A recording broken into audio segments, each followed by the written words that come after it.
Bonjour à tous et aujourd'hui je suis très heureux de vous retrouver pour une nouvelle vidéo et aujourd'hui on va parler avenir concernant notre équipe nationale tout simplement parce qu'on va s'intéresser aux pépites marocaines qui émergent et on espère qu'elles vont tout simplement nous offrir un futur glorieux. Juste avant qu'on commence avec cette vidéo, si ce n'est pas fait, je t'invite à t'abonner, à liker et à commenter cette vidéo, également activer la cloche des notifications pour m'aider à atteindre au plus vite les 10 000 abonnés. Je remercie sincèrement tous ceux qui le feront. Donc dans cette vidéo, on va analyser chaque pépite une à une et on va tout simplement se poser une question réellement: est-ce que cette pépite est prometteuse ou non? Juste avant qu'on commence un petit peu à parler des pépites, et ben écoutez, j'ai quand même envie de parler d'une pépite que je n'ai pas eu réellement le temps d'analyser. C'est tout simplement Ben Seguir, le joueur qui a inscrit un doublé pour son premier match avec Monaco à seulement 17 ans. Donc quand même, je pense qu'il mérite qu'on parle de lui quand même, et sincèrement, pour moi, il est clairement plus que prometteur. Et maintenant, avec ce doublé inscrit contre Auxerre, son objectif à lui, bien évidemment, du côté de Monaco, va être de s'imposer en tant que titulaire. Ben Seguir a vraiment fait forte impression et sincèrement, pour remplir cet objectif de titulaire à Monaco, il est vraiment bien parti. Bon, du coup, vous l'avez vu, on a fait une petite parenthèse par rapport à Ben Seguir parce que voilà, il méritait qu'on parle de lui tout simplement au vu de sa prestation incroyable qu'il a réalisée en Ligue 1. En plus de ça, il est entré en jeu, ensuite il a marqué un doublé. C'est fantastique l'histoire qu'il a pu vivre avec cette équipe monégasque. Maintenant, on va s'intéresser aux pépites que j'ai eu le temps d'analyser. On va commencer par parler des pépites qu'on connaît, c'est-à-dire les pépites qui ont disputé cette Coupe du Monde 2022. Tout d'abord, on va s'intéresser à Anas Zaroury. Il a 22 ans, il évolue du côté de Burnley et cette saison, en 13 matchs, il a marqué 4 buts et a délivré tout simplement 2 passes décisives. Donc c'est des stats qui sont intéressantes mais sans plus.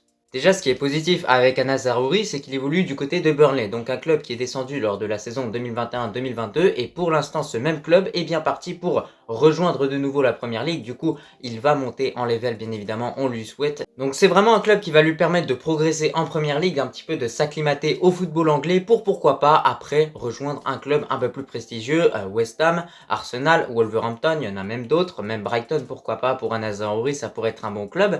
Mais en tout cas, de façon générale, ce qu'il fait du côté de Burnley, c'est plutôt assez cohérent. Mais au vu de la position actuelle de Burnley en Championship, il y a de grandes chances que la saison prochaine, il reste à Burnley et c'est carrément logique. Alors maintenant, on va se poser la fameuse question: est-ce que Anas Zaroury est un joueur prometteur? Et bah selon moi, quand même, ça reste un joueur qui est très prometteur, étant donné que pour l'instant, du côté de notre équipe nationale, il a ce rôle de super sub, mais sincèrement, je vois vraiment ce joueur comme la relève de Boufal, et sincèrement, on l'a vu rien qu'un petit peu contre la Croatie, contre la Géorgie également, c'est un joueur qui a vraiment le dribble ancré dans ses gènes et clairement qui peut débloquer des situations, et c'est pour ça qu'il me fait beaucoup penser à Boufal. Et sincèrement, quand on voit l'âge actuel de Boufal, on peut se dire pourquoi pas que Anas Zaroury serait réellement sa relève. Et j'ai même envie de vous dire que sincèrement, s'il fait les bons choix dans sa carrière, chose que Boufal n'a pas forcément toujours fait, et bah sincèrement, c'est un joueur qui peut vraiment aller loin. Après avoir parlé d'Anas Zaroury, on va de nouveau s'intéresser à un joueur qui a joué cette Coupe du Monde 2022, tout simplement Bilal Elkanouz, qui a d'ailleurs joué un peu plus de 60 minutes, je crois bien, contre la Croatie, mais de façon générale, on a vu à quel point c'était vraiment un joueur qui était très intéressant, qu'il pouvait apporter réellement des choses à une équipe, et tout simplement, moi, il m'a fait penser à un joueur, c'est Pedri.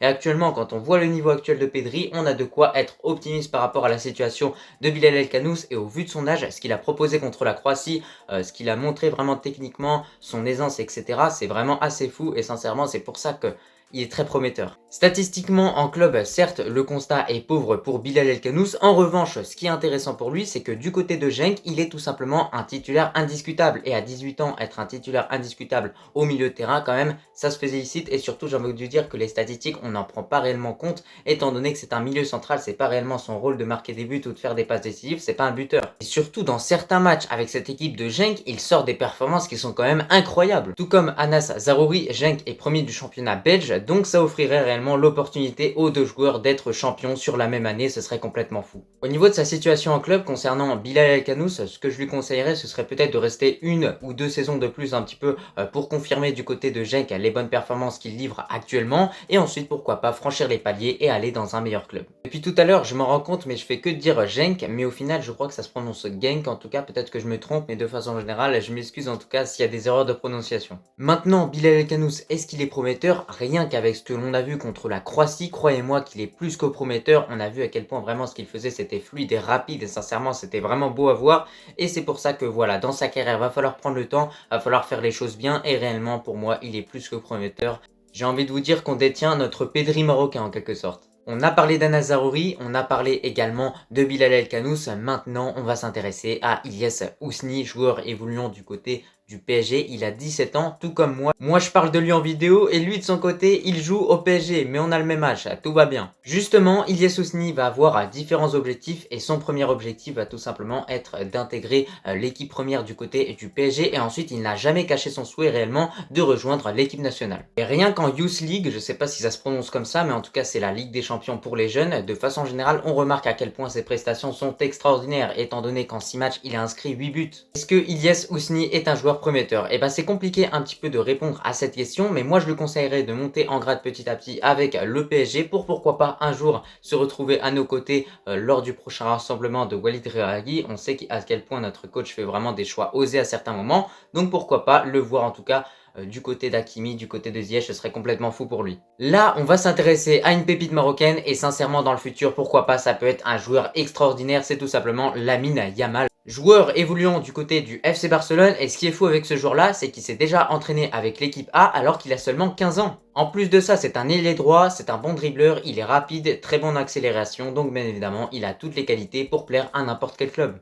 Comme pour Ilyes Ousni, je pense que c'est un joueur qui va devoir faire les bons choix avec patience, mais sincèrement, bien évidemment, avec ce qu'il réalise à son âge, sincèrement, il est plus que prometteur. Dans la continuité, on va se tourner du côté des Pays-Bas maintenant pour parler de Shaheen van Boemen, joueur évoluant du côté de l'Ajax au poste de défenseur gauche. Il a 18 ans et récemment, il a d'ailleurs rejeté les Pays-Bas pour tout simplement accepter la proposition du Maroc, pourquoi pas, dans le futur pour faire partie de notre équipe nationale, c'est plutôt une bonne nouvelle. Donc sincèrement, c'est un joueur qui peut être intéressant s'il est rempli de qualité, j'en sais pas plus sur lui donc je pourrais pas vous dire s'il est prometteur ou non.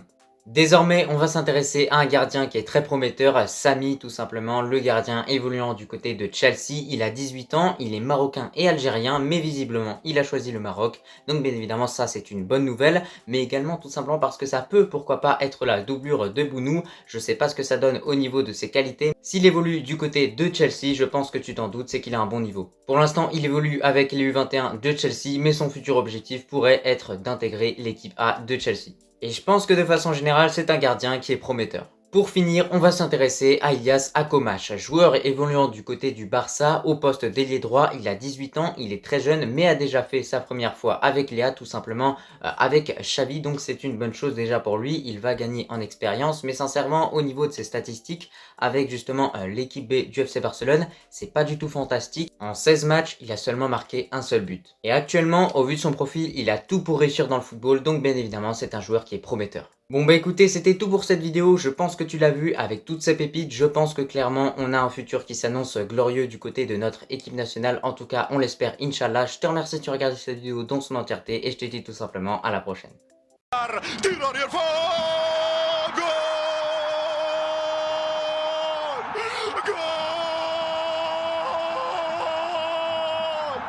Goal!